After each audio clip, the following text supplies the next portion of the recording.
Ô, Vitor, bom, obrigada, nossa, brigadão, que Ah, honra, imagina. que prazer ter você nesse quadro, estou muito feliz, de verdade.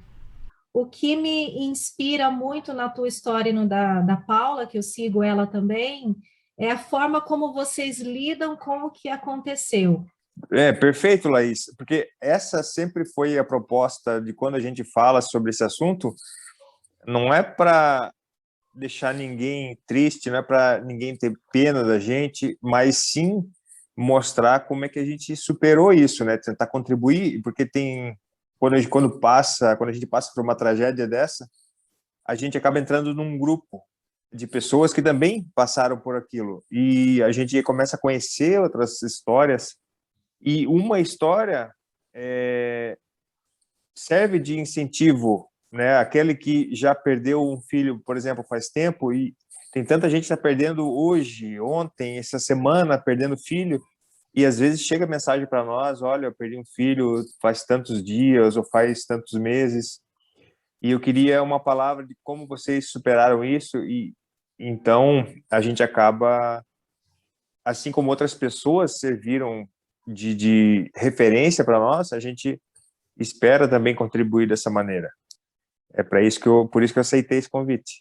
Ah, que legal, que bom mesmo. Eu não posso deixar, claro, as pessoas que vão ver, nem todas sabem o que aconteceu. Então, eu vou te deixar Uhum, muito à vontade para contar o que você quer contar, tá? uhum. Até onde você quer ir. E vou deixar a palavra contigo. Me conta o que aconteceu, Uhum. enfim, quero ouvir o teu relato. Tá. Bem, eu fui, né, por quase 20 anos atleta de luta, lutador profissional, e como todo atleta de alto rendimento, a gente busca ser o melhor, né, o melhor possível e buscar os melhores eventos, as melhores oportunidades. E no meio da minha carreira, eu fui para os Estados Unidos para tentar, porque hoje o MMA, a luta em si, é forte no Brasil, porque o UFC veio para cá, então fez o reality show, que a gente conheceu um monte de atletas. Eu também participei do reality show da edição número 3 do TUF. E esse reality show, ele revelou muitos atletas. Então, aqui eu dava muita aula, eu estava morando no Rio de Janeiro nessa época, eu dava muitas aulas, então não conseguia descansar direito, ou treinar, ou me alimentar. Então, eu não estava rendendo, mas eu sabia que tinha bastante potencial ainda para encarar. E aí eu recebi essa ligação dos Estados Unidos, me joguei para lá, só que eu fui sozinho. Na época era eu, minha esposa e o meu filho Igor, né? Tinha 3 anos, e a gente morava no Rio. E eu fui para lá e falei, olha, eu vou para o Rio de, eu vou para os Estados Unidos passar um mês, ver, sondar o território, se realmente valer a pena, vocês vão. Então eu Uhum. fui, foi assim muito bom. O primeiro mês foi a primeira vez na minha carreira que eu só comi, dormi, treinei. Tipo, é um sonho de qualquer atleta. Só que um mês depois essa equipe se desfez, o cara que me trouxe brigou com o dono da academia e foi um rolo. Só que eu fui para os Estados Unidos com uma mão na frente e outra atrás. Então, do Rio, eu fui para os Estados Unidos. O primeiro mês foi maravilhoso e o segundo já não tinha mais nem onde treinar. Nem Nossa, onde morar, nem nada, porque os nossa. caras se desfizeram, a equipe, o patrocínio saiu fora. E aí o dono da academia falou assim para mim, Vitor, você tem duas opções. Ou a gente paga a sua passagem de volta para o Rio de Janeiro, ou a gente paga a passagem da sua esposa e do seu filho para vir para cá. Né? Certo. Você dá aula aqui, tem academia aberta para você, pode treinar aqui. E aí eu falei com a Paula e a gente decidiu vir e ir para os Estados Unidos realmente. Então eu fiquei lá sozinho dando aula e tal, na correria, e eles aqui no Brasil ajeitando visto e tudo mais, vendendo as coisas, se desfazendo do carro, dos móveis. A Paula ficou na correria aqui durante 2 meses até conseguir ir para os Estados Unidos. E nós chegamos nos Estados Unidos, a gente não tinha uma casa, não tinha nada, e também não tinha grana para alugar. Aí o que aconteceu? O dono da academia nos ofereceu a uma parte da casa dele para a gente ficar enquanto a gente se restabelecia. Lá tem eles tinham uma casa grande, aí uma piscina no meio e uma edícula, né, que chamam aquele quarto, um quarto de hóspede, assim, só que fora da Uhum. casa, com banheiro e tal. Então a gente passou ali uns 3 meses ali, eu dando aula, treinando, a Paula trabalhando no blog dela de maquiagem, e a gente foi vivendo, e quando estava prestes, 3 meses depois, quando a gente estava prestes já conseguir o visto de trabalho, colocar o Igor na escolinha, já estava tudo se encaminhando, aconteceu a grande tragédia. Um dia, eu lembro como hoje, infelizmente, e era uma segunda-feira, de dia 20 de junho de 2011. Eu sair para treinar, era 4 horas da tarde, e a Paula ficou em casa, na casa grande, fazendo comida. E o Igor estava lá com ela, só que ele estava comendo um biscoito, e o biscoito estava no nosso quarto. Só que ele passou durante aqueles 3 meses que a gente morava lá, ele passava por ali milhões de vezes, sem problema nenhum. E Uhum. desse dia ele foi lá buscar o biscoito, demorou para voltar, a Paula foi lá fora ver. Quando ela saiu, já viu o chinelinho dele boiando na piscina. E aí aquela loucura que só a força de uma mãe, ela pulou na piscina sem saber que ele estava lá, buscou ele, começou a fazer os procedimentos, né, tentar reanimar ele. Aí foi aquela loucura. Até chegar a ambulância, levou ele para o hospital e dali mesmo naquela casa, a gente já foi para o hospital e ficou lá durante 4 dias, que era o tempo que ele ficou em coma, acompanhando tudo que os médicos faziam. Só que ao final de 4 dias, exatamente dia 24 de junho, que é o aniversário dele, quando ele fez aniversário, ele faleceu. Então, ele completou 4 anos e infelizmente faleceu. Eu li um relato da Paula também num site em que ela fala que vocês tiveram uma conversa com ele. Eu queria entender, Vitor, como foi essa conversa entre você e a Paula, até chegar nesse consenso, né? Nós passamos esses 4 dias praticamente sem dormir dentro do hospital. Foi os caras, o hospital era um bom hospital lá na Flórida e que eles liberaram um quarto só para nós dois. Então a gente ficou naquela expectativa, todo dia falava com os médicos e a gente foi descobrindo que ele tinha sofrido muito dano, né? Era uma época quente, até o médico falou que se fosse uma época mais fria, talvez o pulmão ainda conseguisse se recuperado, mas danificou muitos órgãos por conta da água e a gente começou a entender que era muito difícil ele voltar. Se era possível que se a gente estendesse, fizesse de todos os esforços possíveis, o máximo que poderia acontecer é ele ficar ligado a um aparelho pro resto da vida, né? Porque ele estava bem. E aí a gente, como nós somos cristãos, a gente acredita muito na vida, na pós-vida, em outras vidas, a gente se fortaleceu muito nessa crença e a gente teve um sentimento que se é para ele ficar sofrendo, né, agarrado aqui sem poder fazer nada nessa vida, que ele parta com tranquilidade, porque ele deve ter um propósito muito maior. E foi assim, no outro dia o médico nos chamou e falou, declarou a morte cerebral dele, né? Mas essas coisas acontecem bastante, né? Eu perdi meu pai com 15 anos, se eu não me engano, eu tinha uns 15 anos. Ele faleceu novo, com um aneurisma cerebral, com 43 anos. E ele estava Uhum. lá na Bahia, eu em Joinville, e foi o tempo de eu e a minha irmã chegarmos no hospital e ele falecer. Então, eu acredito muito nessas coisas, que o espírito ele tem a sua hora certa e os anjos organizam da melhor forma para eles partirem.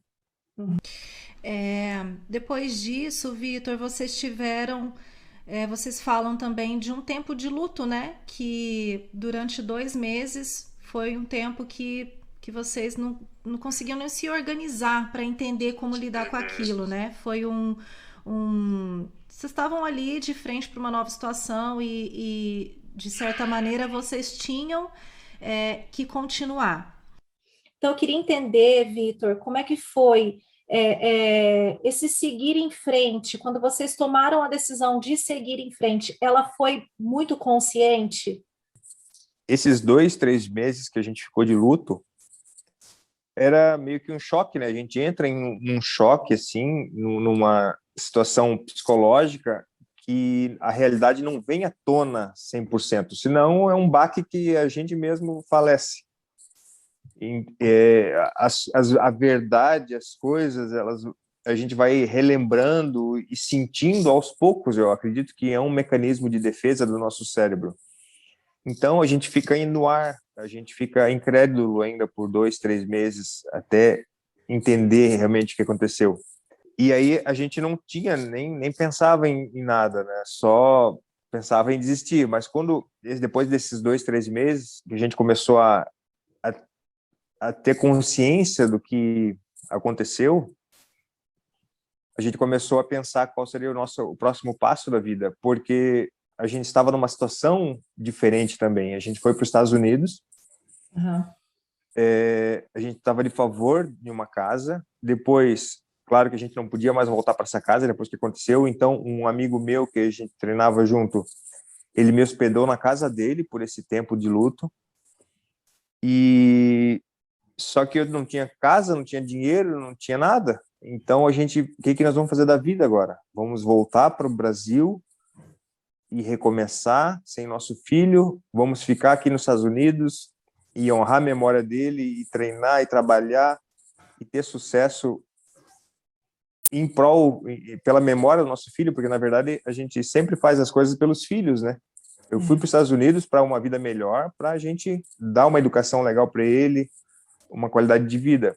E aí a gente pensou, nós vamos fazer isso. Se a gente voltar para o Brasil, talvez tudo seja em vão. Todo o esforço que a gente teve tenha sido em vão. Então a gente vai ficar aqui nos Estados Unidos, vai começar a trabalhar novamente e vai honrar. Até porque nós enterramos ele lá, né? Mas aí, para a história ficar um pouco mais complicada, eu voltei a treinar. Uma semana depois, chegou uma carta da imigração e diz que o meu visto foi negado e eu precisava voltar para o Brasil. E aí foi mais um baque muito grande, porque nosso filho estava enterrado lá, e agora a gente tem que voltar para o Brasil sem ele. E foi o que aconteceu, porque o nosso advogado até sugeriu, olha, volta para o Brasil, eu vou agilizando os papéis aqui, quando tiver tudo certo, vocês voltam para cá. E foi com essa ideia que nós voltamos para o Brasil. Mas quando eu voltei para o Brasil, vários outros eventos aconteceram, outras coisas aconteceram que nos manteve aqui. Mas essa foi essa foi a virada da chave. A gente continuar firme para honrar a memória dele e para honrar tudo aquilo que a gente tentou para dar uma vida melhor para ele, sabe? Se a gente desistisse, seria em vão todo o esforço que nós fizemos. De que forma tudo isso começou a impactar no teu trabalho, né? Como é que você foi se transformando a partir dessa experiência, né? Quem era o Vitor depois desse acontecimento? Eu meio que me tornei obcecado, né, pelo meu sucesso, porque era uma energia que eu precisava gastar. As pessoas entram em depressão, as pessoas ficam muito mal, a Paula ficou muito mal, mas eu tinha a luta para descarregar. Quando eu voltei para o Brasil, do primeiro dia, quando eu cheguei, eu comecei a treinar de novo. Eu não sabia para que eu ia treinar, o porquê, se ia dar certo, se eu ia chegar em algum lugar, mas eu tinha que ir para academia gastar aquela energia. Então eu passava o dia na academia e depois, devagarzinho, as coisas foram evoluindo, mas o meu remédio foi a luta, foi ser atleta naquele momento. Na minha cabeça, eu ia fazer o meu máximo para cada vitória honrar a memória do meu filho. E você comentou, né, que você acredita muito também na vida após a morte, enfim, na espiritualidade. Levando um pouquinho para esse lado, de que forma, né, você sentiu que a espiritualidade estava trabalhando junto com você e a tua família? Tem duas coisas, eu acho que é importante citar. Tudo isso, todas essas bênçãos que a gente recebeu para suportar esse fardo depois do que aconteceu, eu tenho certeza absoluta que tudo isso é fruto de uma atitude que eu e Paula tivemos perante a tudo que aconteceu.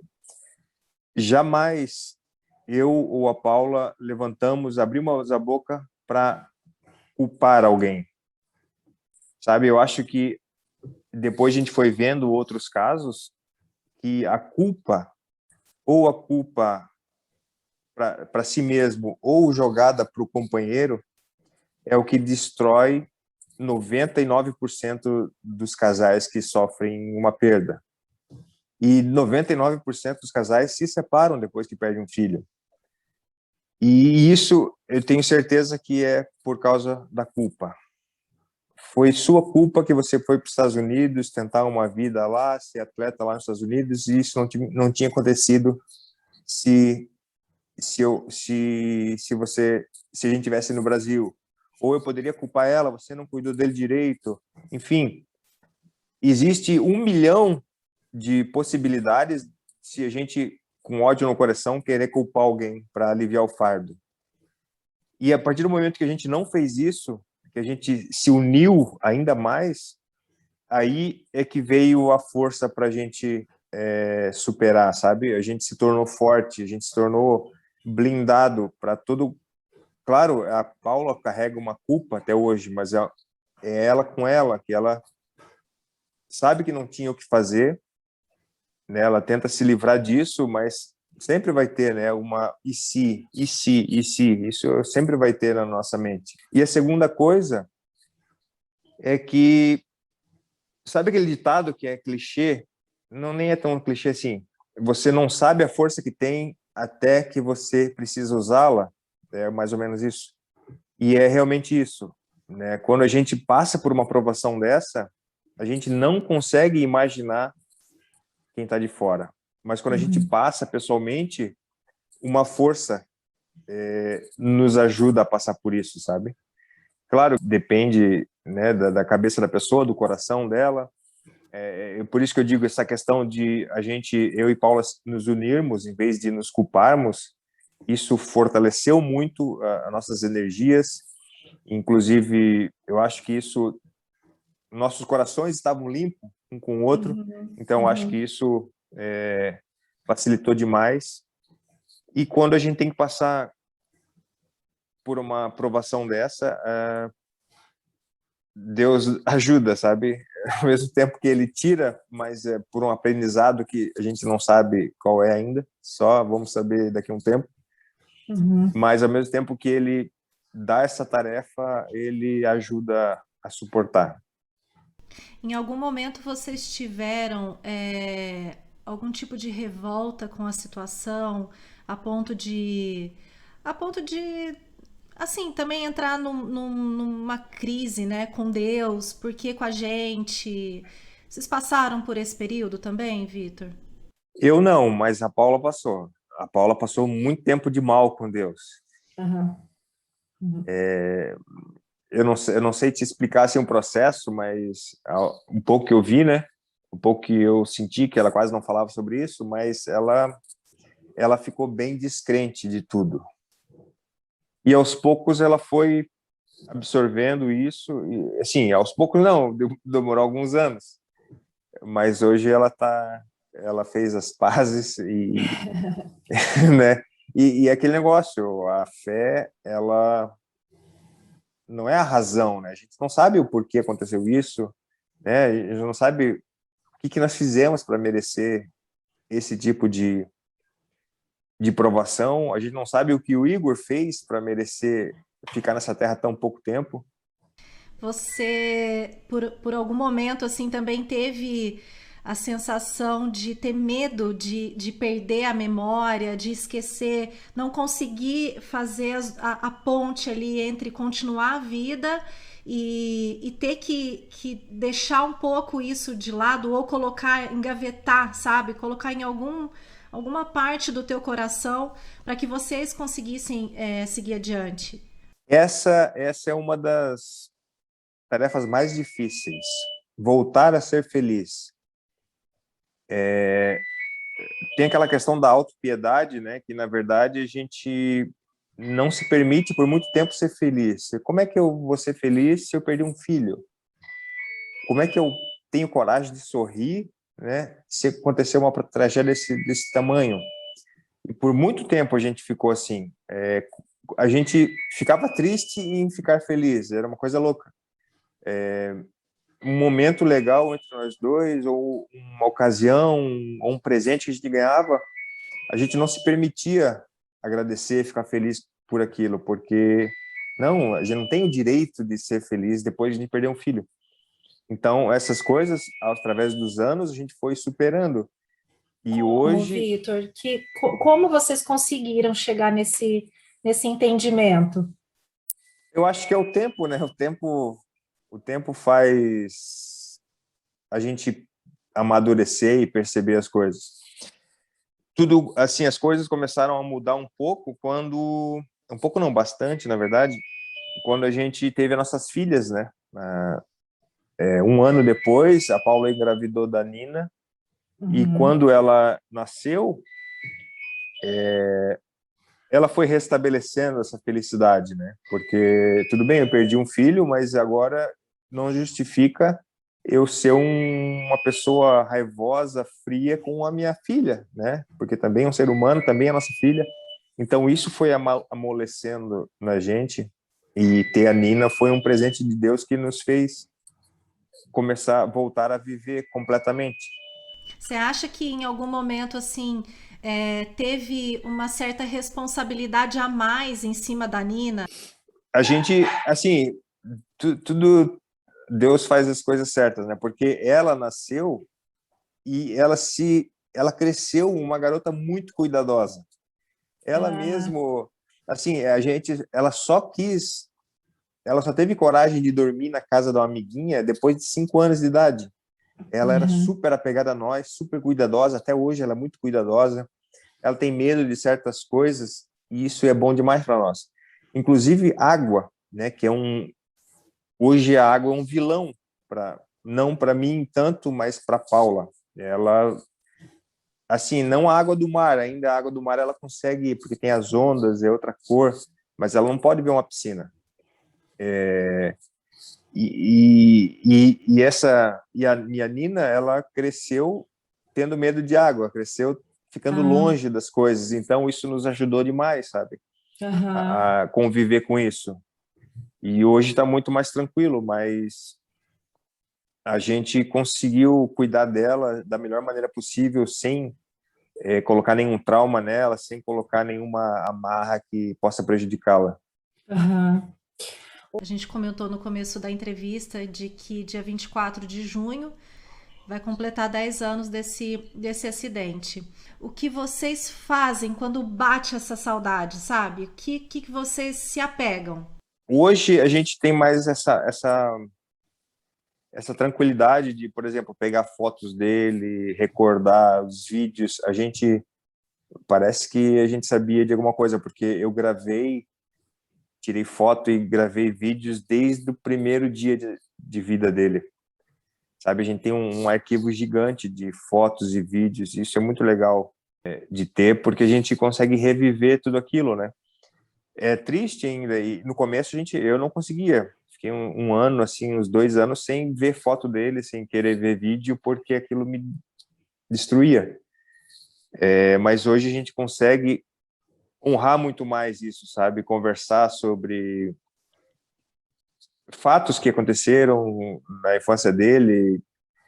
Tem bastante história da casa com as avós e com a gente, então quando bate a saudade a gente fala dele, a gente vê fotos, a gente traz a memória dele para perto da gente novamente. Você consegue dizer se hoje se essa saudade ela fica mais branda ou se é um entendimento diferente que vocês têm. É mais um entendimento mesmo, é mais assim, a gente se conformar, né, com o que aconteceu, porque a saudade, ela é sempre gigante. É como se um filho fosse, vamos lá, morar em outro país que a gente não conseguisse mais ver ele. E ele ainda existe, ele é nosso filho ainda. A gente tem essa saudade, mas é mais uma conformação mesmo, mas o amor e a saudade, ela continua na mesma intensidade. Uhum. Como é que é assim no dia a dia de vocês? Vocês conversam, vocês têm como é que é o entendimento de tudo, né? Assim, varia bastante da minha maneira de conviver com isso e a maneira da Paula, mas quando nós estamos juntos, é engraçado porque a gente vê o Igor em várias coisas, em vários lugares. Por exemplo, esses dias a gente estava na casa de um casal de amigos que eles têm um filho de 11 anos. Ele já, um filhinho já grande e tudo, então a gente fica sempre imaginando quando a gente vê crianças dessa idade, e foi assim todos os anos. Quando a gente via alguém com 5, quando a gente via um menino com 6, com 7, com 8, a gente visualizava como o Igor iria estar, e agora ele estaria com 14, então a gente vê uma piazadinha dessa idade, a gente fica imaginando ele, o que ele estaria fazendo, né? Como é que ele estaria na escola, se ele já teria namoradinha. Então a gente alimenta essa história, sabe? De como se ele tivesse vivo ainda. De que forma e quais os aprendizados, né, que tudo isso trouxe para você como pai? Que você hoje pode dizer, 10 anos depois, o que que você pode dizer assim, dos mais valiosos aprendizados que você teve? Aproveitar nossos filhos, né? Aproveitar não só os filhos, mas as pessoas que a gente ama. Pai, mãe, irmão, irmã, amigos. Porque essa vida é muito louca, a gente não sabe o que pode acontecer amanhã, a gente espera que nada aconteça de grave, mas, como diz a minha mãe, para morrer basta estar vivo, né? E às vezes não é morrer, às vezes é algum problema que não possa mais ver ou não possa mais conviver com a pessoa. Que mensagem você deixaria hoje para pais, né, que estão passando ou passaram por essa situação? É difícil, porque eu aprendi outra coisa com esse luto, uma coisa, que o que você falar não adianta, sabe? No momento que nós estávamos em luto, os melhores companheiros, os melhores amigos foram aqueles que entravam lá em casa e ficavam do nosso lado em silêncio, só compartilhando aquele momento, sabe? Porque nada que você vai falar para alguém que perdeu um filho faz sentido no momento. Então, não tem conselho que eu possa dar, vai passar, era para acontecer, tipo, nada disso funciona no momento desse.